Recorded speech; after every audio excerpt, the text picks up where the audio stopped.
Saya mau nanya bonus gini nih.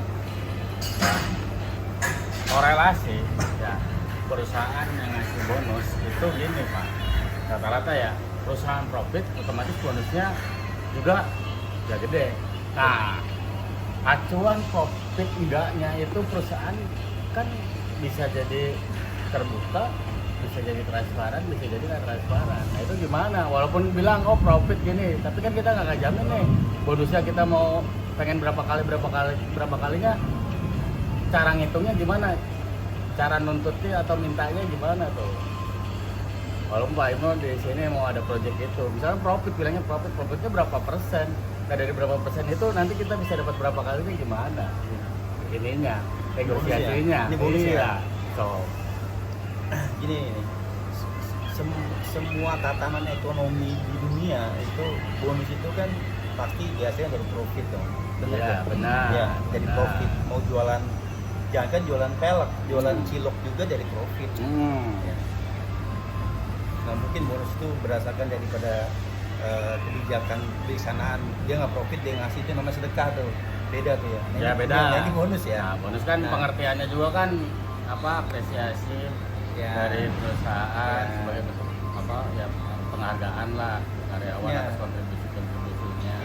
Ini Gitu, bukan sedekah, bukan ya itu. pengalaman saya dulu ya, nggak tahu kalau sekarang sudah berubah, tapi pengalaman saya walau ini benar atau enggaknya, tetapi pada dasarnya gini, bonus itu setiap perusahaan selama dia berdiri selama hampir puluhan tahun gitu, nggak hanya cuma 1 tahun 2 tahun, ya pasti profit dong, walaupun mungkin ya mungkin profitnya tidak sesuai dengan target Ya, makanya itu. gitu ya, itu dan Iya. dasarnya tuh ya. Iya. Ya, profitnya tidak sesuai dengan target tuh.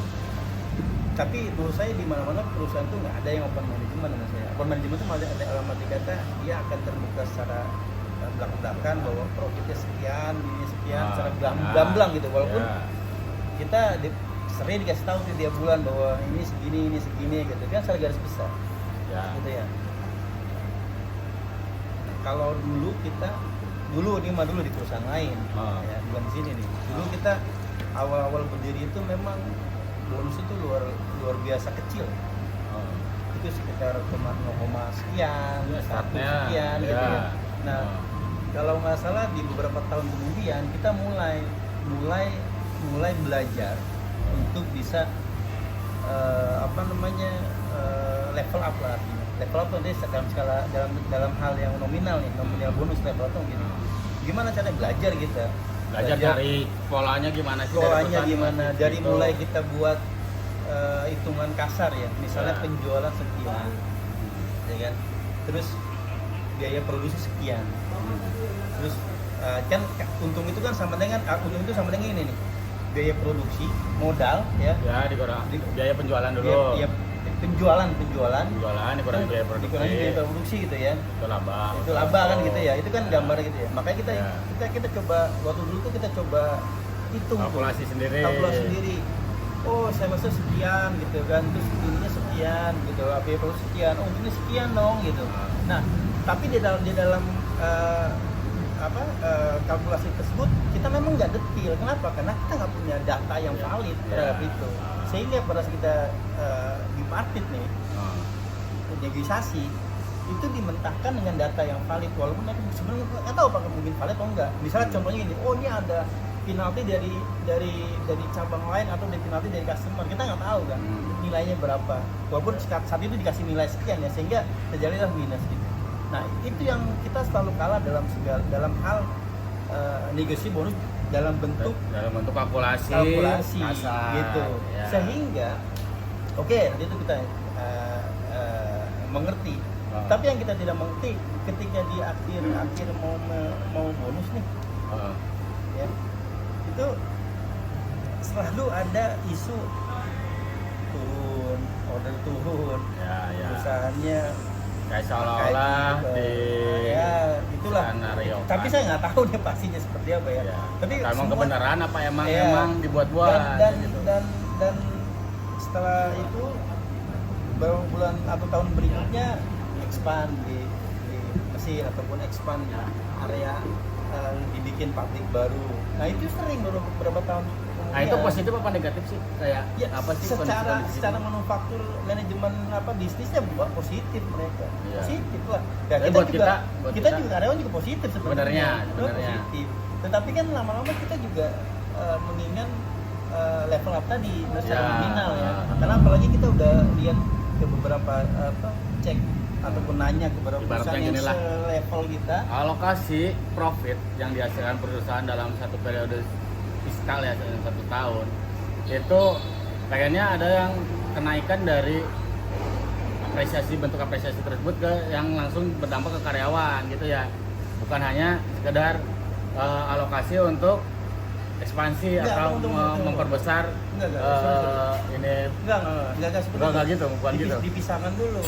Tentunya setiap perusahaan dia punya plan high risk ya. ya. Tingkat resiko dan juga punya long term, jangka panjang tuh.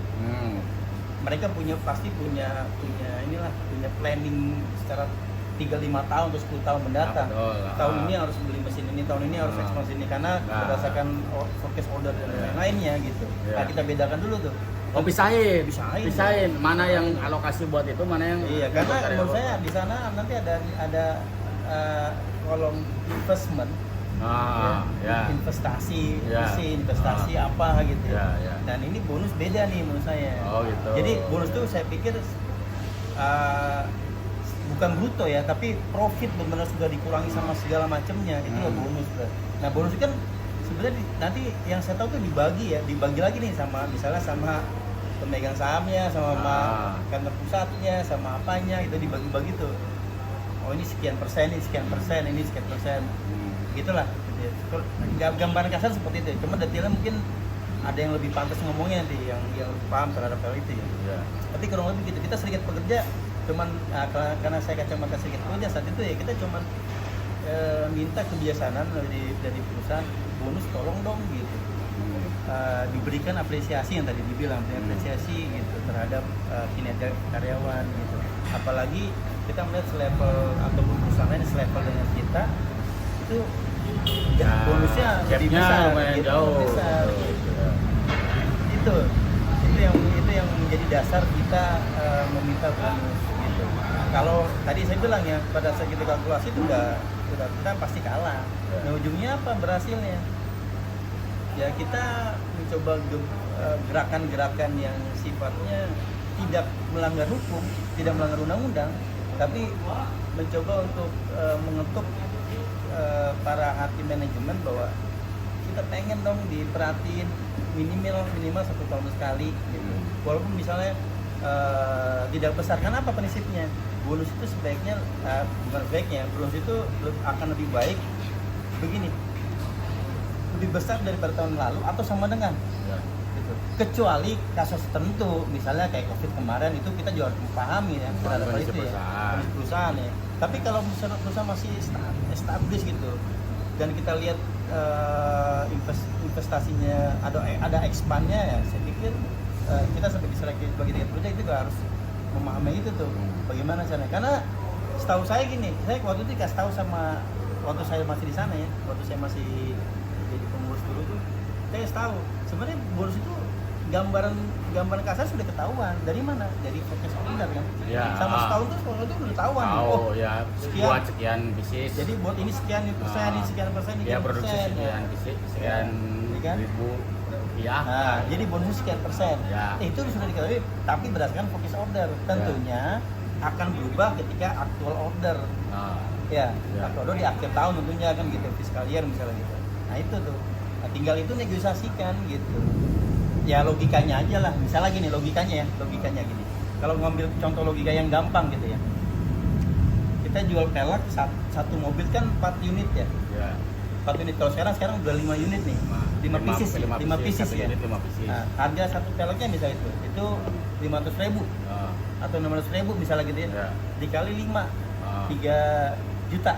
Satu unit mobil. Satu unit mobil 3 juta nih. Kali dalam setahun berapa pieces penjualan gitu. Nah itu sekian miliar misalnya Ya, gitu. kurangnya biaya produksi. Kurangnya biaya produksi segala macam. Dalam 1 tahun. Dalam 1 tahun gitu ya. Jadi sisanya kan profit. Jadi aja profit gitu. Itu gampangnya. Cuman kan mungkin ada item-item yang kecil yang kita nggak tahu nih. Misalnya ya tadi saya bilang contohnya ada biaya penalti, misalnya ada biaya apa namanya harus kita ngasih biaya buat bayar ke banknya misalnya gitu. Kita nggak tahu. Ada biaya dinas luar. Nah itu kita nggak tahu. Nah itu yang menurut saya yang Fasilitas yang perlu diperjuangkan dari segi kerja. Tapi Ya. kalau dari sisinya manajemen tentunya bagaimana caranya gini nih, biar timbal baliknya dapet ya. Serikat pekerja mikirin itu tuh. Oke, Ya. kita mikirin gimana caranya menegosiasi dengan. Nah, tapi serikat pekerja bisa ngajak teman-teman di Gemba ataupun teman-teman di level manajemen, middle manajemen kah, atau bahkan kalau perlu Ya. level up manajemennya. Bagaimana caranya kita bisa profit Ya, ya. gitu, karena akan Acuannya aneh juga ada akan sih. aneh juga ketika perusahaannya bener-bener nggak punya duit, kita ngotot untuk minta bonus gede, itu kan itu kan akan jadi aneh juga, akan konyol menurut saya. Ah. Nah bagaimana sih kerja bisa mengajak teman-teman ya khususnya Gemba, middle management, Ya, up semua manajemen lah. bisa Supaya ayo bisa profit dong semangatnya. gitu.